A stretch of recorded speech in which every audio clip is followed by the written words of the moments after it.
Hi hello ನಮಸ್ತೆ ಎಲ್ಲರಿಗೂ. ಕರ್ನಾಟಕದ ಎಲ್ಲ ನನ್ನ ಆತ್ಮೀಯ ಸಮಸ್ತ ಸ್ಪರ್ಧಾ ಬಳಗಕ್ಕೆ ಟಾರ್ಗೆಟ್ KS ಯೂಟ್ಯೂಬ್ ಚಾನಲ್ನ ವಿಶೇಷ ತರಗತಿಗೆ ಆತ್ಮೀಯ ಸ್ವಾಗತ.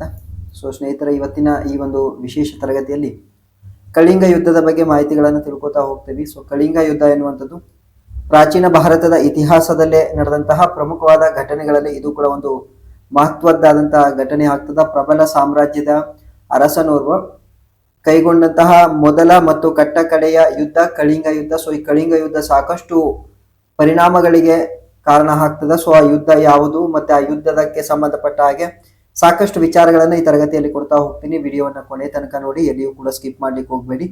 ಅದೇ ರೀತಿ ತರಗತಿ ಇಷ್ಟ ಆಯ್ತಂದ್ರೆ ತರಗತಿಯ ಲಿಂಕ್ ಅನ್ನ ನಿಮ್ಮ ಸ್ನೇಹಿತರಿಗೂ ಕೂಡ ಶೇರ್ ಮಾಡಿ. ಇದು ಎಲ್ಲಾ ರೀತಿಯ ಸ್ಪರ್ಧಾತ್ಮಕ ಪರೀಕ್ಷೆಗಳಿಗೂ ಕೂಡ ಬಹಳ ಯೂಸ್ಫುಲ್ ಆಗುತ್ತೆ.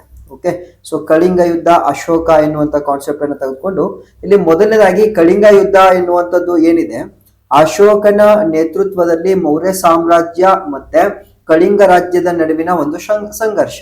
ಅರ್ಥ ಆಗ್ತಿದೆಯಾ? ಇದು ಪ್ರಮುಖವಾಗಿ ಮೌರ್ಯ ಸಾಮ್ರಾಜ್ಯ ಮತ್ತೆ ಕಳಿಂಗ ರಾಜ್ಯದ ನಡುವಿನ ಒಂದು ಸಂಘರ್ಷವಾಗಿರ್ತದ. ಆದ್ದರಿಂದ ಇದನ್ನ ಕಳಿಂಗ ಯುದ್ಧ ಅಂತ ಹೇಳಿ ಕರೀತಕ್ಕಂಥದ್ದು.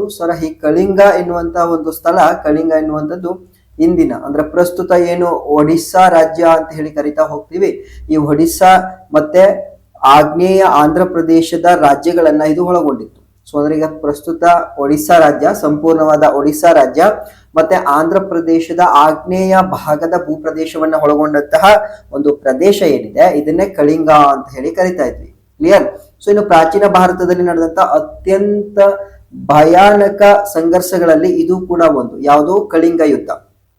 ಅರ್ಥ ಆಗ್ತಿದೆಯಾ? ಇಲ್ಲಿ ಪ್ರಮುಖವಾಗಿ ಈ ಒಂದು ಕಳಿಂಗ ಯುದ್ಧದೊಳಗ ಹಿಂಸಾಚಾರದ ಒಂದು ಪ್ರಮಾಣ ಏನಿದೆ, ಈ ಒಂದು ಕಳಿಂಗ ಯುದ್ಧದಲ್ಲಿ ಸಂಭವಿಸಿದ ಹಿಂಸಾಚಾರದ ಪ್ರಮಾಣ ಅಶೋಕನನ್ನ, ಮೌರ್ಯ ಸಾಮ್ರಾಜ್ಯದ ಪ್ರಸಿದ್ಧ ಚಕ್ರವರ್ತಿ ಅಶೋಕನನ್ನ ಮುಂದಿನ ಆತನ ಒಂದು ಜೀವನದಲ್ಲಿ, ಅಂದ್ರೆ ಆತನ ಮುಂದಿನ ಜೀವನದೊಳಗ ಮಿಲಿಟರಿ ವಿಜಯಗಳನ್ನ ತ್ಯಜಿಸ್ಲಿಕ್ಕೆ, ಮೀನ್ಸ್ ಆತ ಸೇನೆಯನ್ನ, ತನ್ನ ಸೇನೆಯನ್ನ ಒಗ್ಗೂಡಿಸುವುದ್ರೊಳಗ ಮತ್ತೆ ಸೇನೆಯನ್ನ ಪ್ರಬಲವಾಗಿ ಕಟ್ಕೊಳ್ಳೋದ್ರಲ್ಲಿ, ಈಗ ಒಂದು ಸಾಮ್ರಾಜ್ಯವನ್ನ ನಾವು ಸರಿಯಾದ ರೀತಿಯಲ್ಲಿ ನಿರ್ವಹಣೆ ಮಾಡ್ಕೊಂಡು ಹೋಗ್ಬೇಕು ಅಂದ್ರೆ ಒಂದು ಪ್ರಬಲವಾದ ಸೇನೆ ನಮ್ಮಲ್ಲಿ ಇರ್ಬೇಕು. ಆವಾಗ ಮಾತ್ರ ನೆರೆಹೊರೆಯ ರಾಜ್ಯಗಳು ಮತ್ತೆ ಅಕ್ಕಪಕ್ಕದ ರಾಷ್ಟ್ರಗಳು ಸೈಲೆಂಟ್ ಆಗಿರ್ತಾವ. ಈ ಒಂದು ಅಶೋಕ ಈ ಕಳಿಂಗ ಯುದ್ಧದ ನಂತರ ಏನ್ ಮಾಡ್ತಾನೆ, ಸಂಪೂರ್ಣವಾಗಿ ತನ್ನ ಮಿಲಿಟರಿ ದಿಗ್ವಿಜಯಗಳನ್ನೇ ಸೈಡಿಗೆ ಬಿಡ್ತಾನೆ. ಅಂದ್ರೆ ತ್ಯಜಿಸ್ತಾನೆ. ಇದಕ್ಕೆ ಕಾರಣವಾದಂತ ಯುದ್ಧ ಯಾವುದು? ಕಳಿಂಗ ಯುದ್ಧ.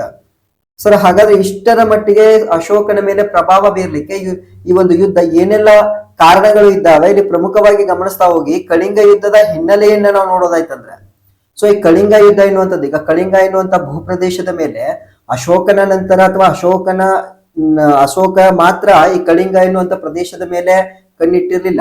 ಬದಲಿಗೆ ಚಂದ್ರಗುಪ್ತ ಮೌರ್ಯ, ಅಶೋಕನ ತಾತ ಚಂದ್ರಗುಪ್ತ ಮೌರ್ಯ ಏನಿದ್ದಾರ, ಈ ಚಂದ್ರಗುಪ್ತ ಮೌರ್ಯರ ಆ ಅವಧಿಯಲ್ಲೇನೆ ಈ ಕಳಿಂಗ ಪ್ರದೇಶದ ಮೇಲೆ ದಾಳಿಯನ್ನ ಮಾಡಿರ್ತಾರೆ. ಇಲ್ಲಿ ನೋಡಿ, ಚಂದ್ರಗುಪ್ತ ಮೌರ್ಯನ ಮರಣದ ಹೊತ್ತಿಗೆ ಮೌರ್ಯ ಸಾಮ್ರಾಜ್ಯ ಆಧುನಿಕ ಭಾರತದ ಸಾಕಷ್ಟು ಬಹುಭಾಗವನ್ನ ಒಳಗೊಂಡಿರ್ತದೆ. ಅರ್ಥ ಆಗ್ತಿದೆಯಾ? ಆಧುನಿಕ ಭಾರತದ ಸಾಕಷ್ಟು ಬಹುಭಾಗವನ್ನ ಒಳಗೊಂಡಿರ್ತದೆ. ಆದ್ರೆ ದಕ್ಷಿಣದ ಪ್ರದೇಶಗಳು, ಅಂದ್ರೆ ಈ ಒಂದು ದಕ್ಷಿಣದ ಕೆಲವು ಭೂಭಾಗ ಮತ್ತೆ ಕಳಿಂಗ ಎನ್ನುವಂಥದ್ದೇನು ಈಗಿನ ಒಡಿಸ್ಸಾ ಮತ್ತೆ ಆಂಧ್ರ ಪ್ರದೇಶದ ಆಗ್ನೇಯ ಭೂಭಾಗಗಳು ಏನಿದ್ದಾವೆ ಇವು ಸ್ವತಂತ್ರವಾಗಿ ಉಳ್ಕೊಂಡಿತ್ತು. ಮೀನ್ಸ್ ಇವು ಮೌರ್ಯ ಸಾಮ್ರಾಜ್ಯದ ಅಧೀನಕ್ಕೆ ಅಥವಾ ಮೌರ್ಯ ಸಾಮ್ರಾಜ್ಯದ ಆಡಳಿತಕ್ಕೆ ಒಳಪಟ್ಟಿರ್ಲಿಲ್ಲ. ಇವು ಸ್ವತಂತ್ರವಾಗಿ ಆಡಳಿತವನ್ನ ಮಾಡ್ತಾ ಇತ್ತು ಈ ಒಂದು ಭೂಪ್ರದೇಶ, ಕಳಿಂಗ ಎನ್ನುವಂತ ಒಂದು ಭೂಪ್ರದೇಶ. ಅದೇ ರೀತಿ ಕಳಿಂಗ ಎನ್ನುವಂಥದ್ದು ಪ್ರಮುಖವಾಗಿ ಮೌರ್ಯ ಸಾಮ್ರಾಜ್ಯಕ್ಕೆ ಸಾಕಷ್ಟು ರೀತಿಯ, ಈಗ ನಮಗೆ ಯಾವ ರೀತಿ ಈ ಕಡೆ ಯಾವ್ದಪ್ಪ ಪಾಕಿಸ್ತಾನ ಮತ್ತೆ ಈ ಕಡೆ ಬಾಂಗ್ಲಾದೇಶ ರಾಷ್ಟ್ರಗಳು ಮುಳ್ಳುಗಳಾಗಿದ್ದಾವೆ. ಈಗ ಮಗ್ಗಲು ಮುಳ್ಳುಗಳು ಅಂತ ಹೇಳಿ ನಾವು ಕರಿತೀವಲ್ಲ, ಆ ರೀತಿಯಲ್ಲಿ ಕಳಿಂಗ ಎನ್ನುವಂಥದ್ದು ಏನಾಗಿತ್ತು ಅಂದ್ರೆ ಮೌರ್ಯ ಸಾಮ್ರಾಜ್ಯಕ್ಕೆ ಆಗ್ನೇಯ ಏಷ್ಯಾಕ್ಕೆ ಹೋಗ್ತಕ್ಕಂತ, ಈಗ ಆಗ್ನೇಯ ಏಷ್ಯಾಕ್ಕೆ ಮೌರ್ಯ ಸಾಮ್ರಾಜ್ಯದ ವ್ಯಾಪಾರ ಮಾರ್ಗಗಳು ಏನಿದ್ದಾವ, ಈ ಒಂದು ವ್ಯಾಪಾರ ಮಾರ್ಗಗಳೊಂದಿಗೆ ಒಂದು ಉತ್ತಮವಾದ ಭೌಗೋಳಿಕ ಸಂಪರ್ಕವನ್ನ ಸಾಧಿಸ್ಬೇಕಂದ್ರೆ ಈ ಕಳಿಂಗ ಎನ್ನುವಂತ ಪ್ರದೇಶ ಬಹಳ ಪ್ರಮುಖವಾದದ್ದಾಗಿತ್ತು. ಈ ಕಳಿಂಗ ಎನ್ನುವಂತ ಪ್ರದೇಶ ಏನ್ ಮಾಡ್ತಿದ್ದು, ಆಗ್ನೇಯ ಏಷ್ಯಾಕ್ಕೆ ಹೋಗ್ತಕ್ಕಂತ ವ್ಯಾಪಾರ ಮಾರ್ಗಗಳೊಂದಿಗೆ ಉತ್ತಮವಾದಂತಹ ಒಂದು ಭೌಗೋಳಿಕ ಸ್ಥಳವನ್ನ ಏನ್ ಮಾಡಿತ್ತು, ಹೊಂದಿತ್ತು ಅನ್ನುವಂಥದ್ದನ್ನ ವಿಶೇಷವಾಗಿ ನಾವಿಲ್ಲಿ ಗಮನಿಸ್ಕೊಳ್ಬೇಕು. ಅದೇ ರೀತಿ ಅನೇಕ ರೀತಿಯ, ಅಂದ್ರೆ ಈಗ ಅದು ಆಂಧ್ರ ಪ್ರದೇಶ ಅಂದಾಗ ಆಂಧ್ರ ಪ್ರದೇಶ, ಒಡಿಶಾ ರಾಜ್ಯಗಳು ಪೂರ್ವ ಕರಾವಳಿ ತೀರ ಪ್ರದೇಶದಲ್ಲಿ ಕಂಡು ಬರ್ತಕ್ಕಂಥವು. ಜೊತೆಗೆ ಈ ಪ್ರದೇಶಗಳಲ್ಲಿ ಅನೇಕ ಪ್ರಮುಖ ಬಂದರುಗಳು ಕಂಡು ಬರ್ತವೆ. ಮತ್ತೆ ಬಲವಾದ ನೌಕಾಪಡೆಯನ್ನ ಈ ಒಂದು ಕಳಿಂಗದ ಭೂಪ್ರದೇಶದವನ್ನ ಆಡಳಿತವನ್ನ ಮಾಡ್ತಾ ಇದ್ದಂತಹ ರಾಜರುಗಳು ಒಳಗೊಂಡಿರ್ತಾರ. ಅರ್ಥ ಆಗ್ತಿದ್ಯಾ? ಸೊ ಇದು ಸಾಮಾನ್ಯವಾಗಿಯೇ ಈ ಒಂದು ಮೌರ್ಯ ಸಾಮ್ರಾಜ್ಯ, ಅಂದ್ರೆ ಆಗಿನ ಕಾಲದೊಳಗ ಭಾರತದ ಅತ್ಯಂತ ಬಲಿಷ್ಠವಾದ ಸಾಮ್ರಾಜ್ಯ ಆಗಿದ್ದಂತಹ ಮೌರ್ಯ ಸಾಮ್ರಾಜ್ಯ ಆಗ್ನೇಯ ಏಷ್ಯಾದ ರಾಷ್ಟ್ರಗಳ ಜೊತೆ ವ್ಯಾಪಾರ ಸಂಪರ್ಕವನ್ನ ಸಾಧಿಸಲಿಕ್ಕೆ ಬಹಳ ಕಷ್ಟಕರವಾಗಿರ್ತದೆ. ಸೊ ಕಾರಣ ಏನಪ್ಪಾ ಅಂದ್ರೆ ಕಳಿಂಗದ ಅರಸರುಗಳು. ಸೊ ಇಲ್ಲಿ ಮೌರ್ಯ ಸಾಮ್ರಾಜ್ಯದ ರಾಜಧಾನಿ ಏನಿದೆ ಪಾಟಲಿಪುತ್ರ. ಸೊ ಈ ಪಾಟಲಿಪುತ್ರ ಮತ್ತೆ ಮಧ್ಯ ಭಾರತೀಯ ಪರ್ಯಾಯ ದ್ವೀಪದಲ್ಲಿ ಇರ್ತಕ್ಕಂತಹ ಇತರೆ, ಅಂದ್ರೆ ಇವರ ಒಂದು ಆಡಳಿತದ ಒಂದು ಕಂಟ್ರೋಲರ್ ಇರ್ತಕ್ಕಂತಹ ಭೂಪ್ರದೇಶಗಳ ಜೊತೆಗೆ ಏನು ಕಮ್ಯುನಿಕೇಶನ್ ಅನ್ನ ಮಾಡ್ಲಿಕ್ಕೆ, ಅಂದ್ರೆ ಸಂವಹನವನ್ನ ಮಾಡ್ಲಿಕ್ಕೆ ಏನು ಭೂಮಾರ್ಗಗಳು ಏನಿದ್ದಾವ, ಈ ಭೂಮಾರ್ಗಗಳಿಗೆ ಅಡ್ಡಿಪಡಿಸಬಹುದಾದಂತಹ ಒಂದು ಸಾಧ್ಯತೆ ಈ ಕಳಿಂಗ ಭೂಪ್ರದೇಶದಿಂದ ಆಗ್ತದೆ ಎನ್ನುವಂತ ಮುಂದಾಲೋಚನೆಯನ್ನು ಮೌರ್ಯ ಸಾಮ್ರಾಜ್ಯದ ಚಕ್ರವರ್ತಿಗಳು ಮಾಡ್ತಾ ಇದ್ರು. ಅಂದ್ರೆ ಇಲ್ಲಿ ಪ್ರಮುಖವಾಗಿ ಕಳಿಂಗ ಪ್ರದೇಶದ ಮೇಲೆ ಮೌರ್ಯ ಸಾಮ್ರಾಜ್ಯದ ಚಕ್ರವರ್ತಿಗಳು ದಾಳಿ ಮಾಡ್ಲಿಕ್ಕೆ ಪ್ರಮುಖ ಕಾರಣ ಏನು ಅಂದ್ರೆ, ಪಾಯಿಂಟ್ ನಂಬರ್ 1, ಇದು ಆಗ್ನೇಯ ಏಷ್ಯಾಕ್ಕೆ ಹೋಗ್ತಕ್ಕಂತ ವ್ಯಾಪಾರ ಮಾರ್ಗಗಳೊಂದಿಗೆ ಅಥವಾ ಈ ಆಗ್ನೇಯ ಏಷ್ಯಾದ ಜೊತೆ ಮೌರ್ಯ ಸಾಮ್ರಾಜ್ಯದ ವ್ಯಾಪಾರ ಸಂಪರ್ಕಗಳನ್ನ ಸಾಧಿಸಲಿಕ್ಕೆ ಈ ಒಂದು ಕಳಿಂಗ ಎನ್ನುವಂತ ಒಂದು ಭೂಪ್ರದೇಶ ಸೆಂಟರ್ ಪಾಯಿಂಟ್ ಆಗಿತ್ತು. ಜೊತೆಗೆ ಮೌರ್ಯ ಸಾಮ್ರಾಜ್ಯದ ರಾಜಧಾನಿ ಪಾಟಲಿಪುತ್ರ ಏನಿದೆ, ಪಾಟಲಿಪುತ್ರ ನಾವು ಬಿಹಾರದ ಪಾಟ್ನಾ ಅಂತೀವಲ್ಲ, ಸೊ ಅದು ಮತ್ತೆ ಮಧ್ಯ ಭಾರತೀಯ ಪರ್ಯಾಯ ದ್ವೀಪದಲ್ಲಿ ಇರ್ತಕ್ಕಂತ ಇತರೆ ಮೌರ್ಯ ಸಾಮ್ರಾಜ್ಯದ ಆಡಳಿತಕ್ಕೆ ಒಳಪಟ್ಟಿರ್ತಕ್ಕಂತ ಭೂಪ್ರದೇಶಗಳ ನಡುವೆ ಸಂವಹನ ಮಾರ್ಗಗಳನ್ನ ಏನ್ ಮಾಡ್ತಾ ಇತ್ತು, ಅಡ್ಡಿಪಡಿಸುವಂತ ಸಾಧ್ಯತೆ ಬಹಳ ಹೆಚ್ಚಿಗೆ ಇತ್ತು. ಯಾವುದು ಈ ಕಳಿಂಗ ಪ್ರದೇಶದಲ್ಲಿ ಆಡಳಿತವನ್ನ ಮಾಡ್ತಾ ಇದ್ದಂತಹ ಅರಸರುಗಳು. ಸೊ ಇದು ಕಳಿಂಗ ಯುದ್ಧ ಆರಂಭ ಆಗಲಿಕ್ಕೆ ಪ್ರಮುಖ ಕಾರಣಗಳು, ಹಿನ್ನೆಲೆ ಅರ್ಥ ಆಗ್ತಿದ್ಯಾ? ಸೊ ಅಂಡ್ ದೆನ್ ಕ್ರಿಸ್ತ ಪೂರ್ವ ಅಂದ್ರೆ ಸಾಮಾನ್ಯ ಶಕ ಪೂರ್ವ 321ರಲ್ಲಿ ಕಳಿಂಗ ಪತನ ಆಗ್ತದ. ಸೊ ಕಳಿಂಗ ಪತನ ಆಗುವಂತವರೆಗೂ ಕೂಡ ಇದು ಸಂಪೂರ್ಣವಾಗಿ ನಂದ ಮನೆತನದ ಆಳ್ವಿಕೆಯಲ್ಲಿತ್ತು ಎನ್ನುವಂಥದ್ದನ್ನ ವಿಶೇಷವಾಗಿ ನಾವು ಗಮನಿಸ್ಕೊಳ್ಬೇಕು. ಸೊ ಈ ನಂದ ಸಾಮ್ರಾಜ್ಯ ಎನ್ನುವಂಥದ್ದು, ನಂದ ಮನೆತನ ಮೌರ್ಯ ಸಾಮ್ರಾಜ್ಯ ಸ್ಥಾಪನೆ ಆಗೋದಕ್ಕಿಂತ ಮೊದಲು ಆಡಳಿತವನ್ನ ಮಾಡ್ತಾ ಇದ್ದಂತಹ ಪ್ರಬಲವಾದ ರಾಜಮನೆತನ, ಯಾವುದನ್ನ ಮಗಧವನ್ನ ರಾಜಧಾನಿಯನ್ನಾಗಿ ಮಾಡಿಕೊಂಡು. ಸೊ ತದನಂತರ ಚಂದ್ರಗುಪ್ತ ಮೌರ್ಯ ಏನಿದ್ದಾನೆ, ಮೌರ್ಯ ಸಾಮ್ರಾಜ್ಯದ ಅರಸ ಚಂದ್ರಗುಪ್ತ ಮೌರ್ಯ ರಾಜ್ಯವನ್ನ ವಸ್ಪರ್ಸ್ಕೊಳ್ಳಿಕ್ಕೆ ಪ್ರಯತ್ನಿಸ್ತಾನೆ, ಯಾವುದನ್ನ ಕಳಿಂಗವನ್ನ ವಸ್ಪರ್ಸ್ಕೊಳ್ಳಿಕ್ಕೆ ಪ್ರಯತ್ನ ಪಡ್ತಾನೆ. ಆದ್ರೆ ಅದರಲ್ಲಿ ಆತ ಯಶಸ್ವಿ ಆಗೋದಿಲ್ಲ, ವಿಫಲನಾಗ್ತಾನೆ. ತದನಂತರ ಆತನ ಮೊಮ್ಮಗ, ಅಂದ್ರೆ ಈಗ ಬಿಂದುಸಾರ ಚಂದ್ರಗುಪ್ತ ಮೌರ್ಯನ ಮಗ. ಸೊ ಈ ಬಿಂದುಸಾರನ ಮಗ ಅಶೋಕ. ಸೊ ಈ ಅಶೋಕ ಏನ್ ಮಾಡ್ತಾನ, ಸಿಂಹಾಸನಕ್ಕೆ ಬಂದ ನಂತರ ಕಳಿಂಗವನ್ನ ಗೆಲ್ಲೋದ್ರಲ್ಲಿ ಅಥವಾ ವಸ್ಪರ್ಸ್ಕೊಳ್ಳೋದ್ರಲ್ಲಿ ಯಶಸ್ವಿ ಕೂಡ ಆಗ್ತಕ್ಕಂಥದ್ದನ್ನ ಗಮನಿಸ್ತಾ ಹೋಗ್ತೀವಿ. ಸರ್, ಈ ಕಳಿಂಗ ಯುದ್ಧದ ಘಟನೆಗಳು ಏನಿದ್ದಾವೆ, ಈ ಕಳಿಂಗ ಯುದ್ಧಕ್ಕೆ ಸಂಬಂಧಪಟ್ಟ ಘಟನೆಗಳ ಬಗ್ಗೆ ವೆರಿ ಇಂಪಾರ್ಟೆಂಟ್ ಆಗಿ ನಾವು ತಿಳ್ಕೊಳ್ಬೇಕು. ಸೊ ಇಲ್ಲಿ ನಮಗೆ ಕಳಿಂಗ ಯುದ್ಧದ ಬಗ್ಗೆ ಯಾವುದೇ ರೀತಿಯ ನಿಖರವಾದ ಮತ್ತೆ ಸ್ಪಷ್ಟವಾದಂತಹ ಚಿತ್ರಣ ಸಿಗೋದಿಲ್ಲ. ಅರ್ಥ ಆಗ್ತಿದ್ಯಾ? ಸೊ ಇಲ್ಲಿ ನಮಗ ಪ್ರಮುಖವಾಗಿ ಇದರ ಒಂದು ಆಧಾರಗಳು ನಮಗ ಸೀಮಿತ ಮೂಲಗಳಿಂದ ಸಿಗ್ತವ. ಸೊ ಈ ಒಂದು ಘಟನೆಗಳ ಬಗ್ಗೆ ಒಂದು ಸೀಮಿತ ಮೂಲಗಳಿಂದ ಸಿಗ್ತವೆ, ಆದ್ರೆ ಖಚಿತವಾಗಿದ್ದಾವ ಇವು ಅಂತ ಹೇಳಿಕ್ಕಾಗೋದಿಲ್ಲ.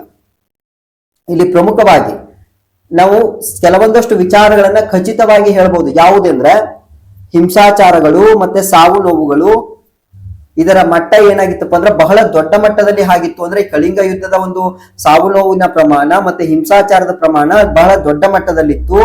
ಸೊ ಇದರ ಬಗ್ಗೆ ನೋಡಿ, ಈ ಅಶೋಕನ ಶಿಲಾಶಾಸನಗಳು, ಈಗ ಅಶೋಕನನ್ನು ನಾವು ಶಾಸನಗಳ ಪಿತಾಮಹ ಅಂತ ಹೇಳಿ ಕರಿತಾ ಹೋಗ್ತೀವಿ. ಸೊ ಈ ಅಶೋಕನ ಶಿಲಾಶಾಸನಗಳ ಪ್ರಕಾರ ಈ ಯುದ್ಧದೊಳಗ, ಯಾವ ಯುದ್ಧದಲ್ಲಿ, ಕಳಿಂಗ ಯುದ್ಧದಲ್ಲಿ 1,00,000 ಜನರು ಕೊಲ್ಲಲ್ಪಡ್ತಾರೆ. ಸೊ ಈ ಒಂದು ಕಳಿಂಗ ಯುದ್ಧದ ಬಗ್ಗೆ ಅಶೋಕನ ಶಿಲಾಶಾಸನ ಹೇಳುವಂಥದ್ದು. ಸಾಕಷ್ಟು ಲಕ್ಷಾಂತರ ಜನರು ಸಾಯ್ತಾರ.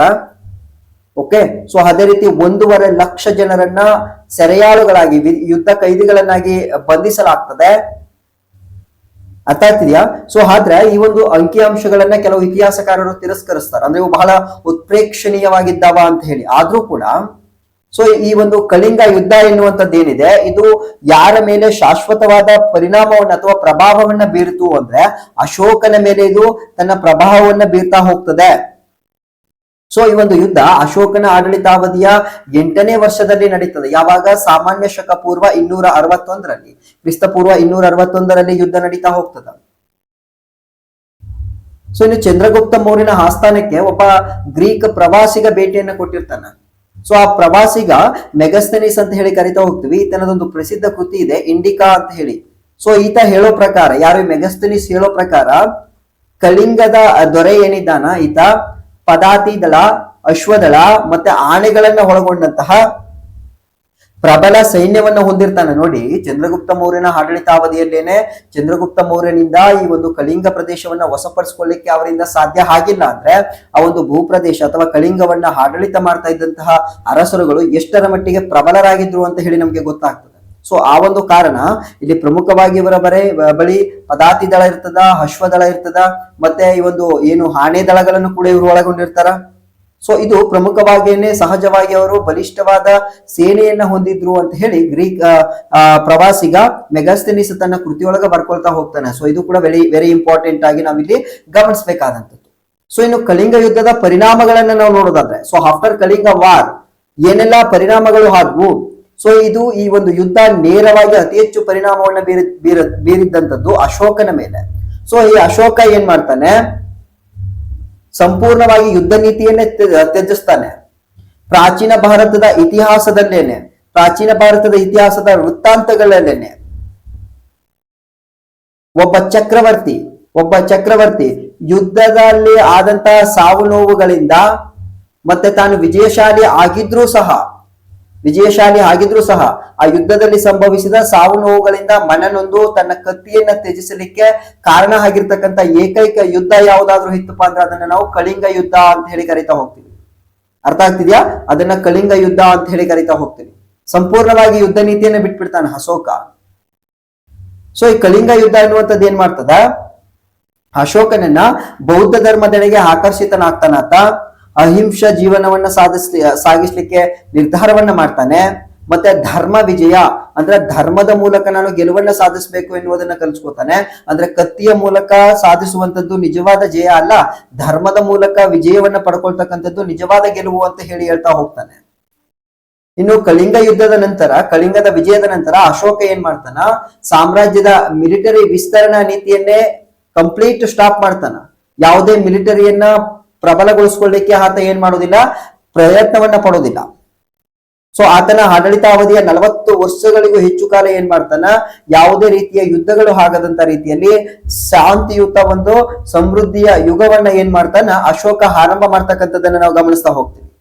ಸೊ ಆದ್ರೆ ಈ ಒಂದು ಆತನ ಶಾಂತಿಯುತ ನೀತಿ ಮುಂದಿನ ದಿನಗಳಲ್ಲಿ ಏನಾಗ್ತದೆ, ಸಾಕಷ್ಟು ಬಾಹ್ಯ ಚಕ್ರವರ್ತಿಗಳು ಅಥವಾ ಬಾಹ್ಯ ರಾಜರುಗಳು ಬೆದರಿಕೆಗಳನ್ನ ಹೊಡ್ಲಿಕ್ಕೆ ಶುರು ಮಾಡ್ತಾರೆ.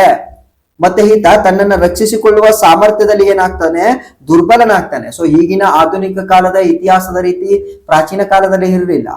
ಸೊ ಈಗ ನಾವು ಸೈಲೆಂಟ್ ಆಗಿ ಅದೀವಪ್ಪ ಅಂದ್ರ ಏನು ನಮ್ಮ ಅಕ್ಕಪಕ್ಕ ಇರ್ತಕ್ಕಂಥ ಸಾಮ್ರಾಜ್ಯಗಳು ದಾಳಿಯನ್ನ ಮಾಡ್ತಿದ್ವು, ಭೂಪ್ರದೇಶಗಳನ್ನ ವಶಪಡಿಸ್ಕೊಳ್ತಾ ಇದ್ವು. ಸೊ ಇದರಲ್ಲಿ ಸಾಮರ್ಥ್ಯ ಈ ಒಂದು ವಿಚಾರದಲ್ಲಿ ಏನಾಗ್ತಾನೆ, ಅಶೋಕ ಸಂಪೂರ್ಣವಾಗಿ ದುರ್ಬಲನಾಗ್ತಾನೆ. ಸೊ ಈ ರೀತಿಯ ನಿರ್ಲಕ್ಷ್ಯವನ್ನ ವಹಿಸಿದ್ದಂಥದ್ದು ಅಶೋಕನ ಈ ರೀತಿಯ ನಿರ್ಲಕ್ಷ್ಯದ ರೀತಿ ಈತ ಕ್ರಿಸ್ತಪೂರ್ವ ಅಂದ್ರೆ ಸಾಮಾನ್ಯ ಶಕ ಪೂರ್ವ 232ರಲ್ಲಿ ಈತ ಮರಣ ಹೊಂದಿದ ನಂತರ ಏನಾಗ್ತದೆ, ಮೌರ್ಯ ಸಾಮ್ರಾಜ್ಯ ಎನ್ನುವಂಥದ್ದು ಪತನದ ದಾರಿಗೆ ಸಾಗ್ತಾ ಹೋಗ್ತದೆ. ಈಗ ಒಬ್ಬ ವ್ಯಕ್ತಿ ಬಹಳ ವೀಕ್ ಅದನ್ನ, ಇವ ಟಫ್ ಕ್ಯಾಂಡಿಡೇಟ್ ಅಲ್ಲ ಅಂತ ಹೇಳಿ ಗೊತ್ತಾದಾಗ ಯಾರು ಸ್ಟ್ರಾಂಗ್ ಇರ್ತಾರ ಅವರು ಆ ಸಾಮ್ರಾಜ್ಯವನ್ನ ವಶಪಡಿಸ್ಕೊಳ್ಳಿಕ್ಕೆ ಪ್ರಯತ್ನವನ್ನ ಪಡ್ತಾರ. ಸೊ ಮುಂದಿನ ದಿನಗಳಲ್ಲಿ ಈ ಒಂದು ಪ್ರಯತ್ನವನ್ನ ಸಾಕಷ್ಟು ರಾಜಮನೆತನಗಳು ಮಾಡ್ತಾವ. ಸೊ ಅದರಲ್ಲಿ ಮೌರ್ಯ ಸಾಮ್ರಾಜ್ಯದ ಕೊನೆಯ ಅರಸನಾಗಿದ್ದಂತಹ ಬೃಹದ್ರಥ ಏನಿದ್ದಾನ, ಈತನ ಸೇನೆಯ ಕಮಾಂಡರ್ ಇನ್ ಚೀಫ್ ಆಗಿದ್ದಂತಹ ಬೃಹದ್ರಥ ಏನಿದ್ದಾನ, ಸೊ ಪುಷ್ಯಮಿತ್ರ ಶುಂಗ ಏನಿದ್ದಾನ, ಆತ ಬೃಹದ್ರಥನನ್ನ ಹೊಡೆದು ಶುಂಗ ಮನೆತನವನ್ನ ಸ್ಥಾಪನೆಯನ್ನ ಮಾಡ್ಲಿಕ್ಕೆ ಇದು ಪ್ರಮುಖ ಕಾರಣ ಆದಂತಹ ಯುದ್ಧ ಆಗ್ತದೆ. ಸೊ ಇಷ್ಟೆಲ್ಲವೂ ಕೂಡ ಕಳಿಂಗ ಯುದ್ಧದ ಪ್ರಮುಖ ಪರಿಣಾಮಗಳು. ಮತ್ತೆ ಕಳಿಂಗ ಯುದ್ಧದಲ್ಲಿ ಅಶೋಕನ ಒಂದು ಯುದ್ಧ ನೀತಿ ಯಾವ ರೀತಿ ಇತ್ತು, ಸೊ ಇದೆಲ್ಲವೂ ಕೂಡ ವೆರಿ ಇಂಪಾರ್ಟೆಂಟ್ ಆಗಿ ನೀವು ತಿಳ್ಕೊಬೇಕಾಗಿರ್ತಕ್ಕಂಥ ವಿಚಾರಗಳು. ಸೊ ಮಾಹಿತಿ ಇಷ್ಟ ಆಯ್ತು ಅಂದ್ರೆ ಒಂದು ಲೈಕ್ ಬಟನ್ ಅನ್ನು ಒತ್ತಿ, ಅದೇ ರೀತಿ ನಿಮ್ಮ ಸ್ನೇಹಿತರಿಗೂ ಕೂಡ ನಮ್ಮ ತರಗತಿಯ ಲಿಂಕ್ ಗಳನ್ನ ಶೇರ್ ಮಾಡಿ. ಮತ್ತೆ ಮುಂದಿನ ವಿಡಿಯೋದಲ್ಲಿ ನಾನು ನಿಮ್ಮನ್ನ ಭೇಟಿ ಮಾಡ್ತೀನಿ. Thank you so much.